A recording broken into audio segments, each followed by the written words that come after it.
Hi friends, இன்னைக்கு வந்து April 30, 2025. Friends, இன்னைக்கு வந்து Wednesday விடிய காலையில இன்னைக்கு காலையில தான் வந்து கௌசிப்பா திருப்பதி போனாரு friends. எப்படி நாளைக்கு வருவாருன்னு நினைச்சேன். ஏன்னா வந்து ஃப்ரீ தர்சன் தான் போனாரு, புக் பண்ணல. சரி ஒரு நாள் ஆகுமோ அப்படின்னு நினைச்சிட்டு இருந்தோம் ஃப்ரெண்ட்ஸ். இன்னைக்கு சீக்கிரமே தரிசனம் முடிச்சிட்டு எத்தனை மணிக்குங்க? 1 மணிக்கெல்லாம் தரிசனம் முடிஞ்சது. அதுக்கப்புறம் கோவிந்தராஜர் கோயில், இந்த கீழ் திருப்பதி கோவிந்தராஜர் கோயில் போனோம். அதுக்கப்புறம் வந்து திருச்சானூர்ல இருக்கிற தாயார் கோயில், பத்மாவதி தாயாரோட கோயிலுக்கு போயிட்டு இப்பதாங்க வந்து சேர்ந்தோம். ஒரு 8 மணிக்கெல்லாம் வந்துட்டாங்க வீட்டுக்கு. ஃப்ரெண்ட்ஸ் வந்து ஒரு 7:45 இருக்கும், ஒரு 1/4 மணி நேரம் ஆயிடுச்சு. வந்து பூஜை எல்லாம் போட்டாச்சு, பிரசாதம் பெருமாள் வாங்கிட்டு வந்திருக்கிறாரு.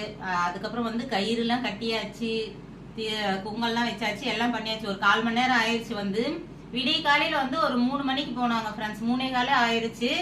இவ்வளவு குயிக்கான ஒரு தரிசனம் கிடைக்கும்னு நாங்க எதிர்பார்க்கவே இல்லை. சீக்கிரம் வந்தாச்சு. பாருங்க எவ்வளவு லட்டு பாருங்க. ஒரு ஆமா ஃப்ரெண்ட்ஸ் 10 லட்டு வந்து கொடுத்தாங்களாம். அது இல்லாம ஒரு லட்டு, ஒரு டோக்கன் ஃப்ரீ லட்டு ஒண்ணு, மொத்தம் 11 லட்டு. இது வந்து காசு கொடுத்து நம்ம வாங்குறது. ஒரு லட்டு வந்து ஃப்ரீ லட்டு. அந்த மாதிரி வந்து 10 லட்டு வாங்கிட்டு வந்திருக்கிறாரு. இன்னொன்னு 11. எப்படி ஃப்ரெண்ட்ஸ், வெக்கேஷன் ஃபர்ஸ்ட் ஆரம்பம் வந்து நம்மள பெருமாளை போய் தரிசனம் பண்ணிட்டு நல்லா மொட்டையை போட்டு வந்தாச்சு.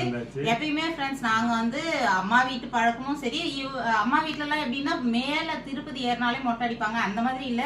ஆனா வந்து கம்பல்சரியா வந்து இவங்க அண்ணாவும் வந்து வருஷம் போவாரு, மொட்டை அடிச்சுட்டு தான் வருவாங்க. அதே மாதிரி திருப்பதி போனாலே மொட்டை அடிச்சுட்டு தான் வருவோம் ஃப்ரெண்ட்ஸ். நானே போனாலும் அடிச்சுட்டு தான் வருவேன். அந்த மாதிரி தான் இந்த பெருமாளோட தரிசனம் வந்து அருமையா கிடைச்சிருக்குது. ரொம்ப ரொம்ப சந்தோஷம் ஃப்ரெண்ட்ஸ்.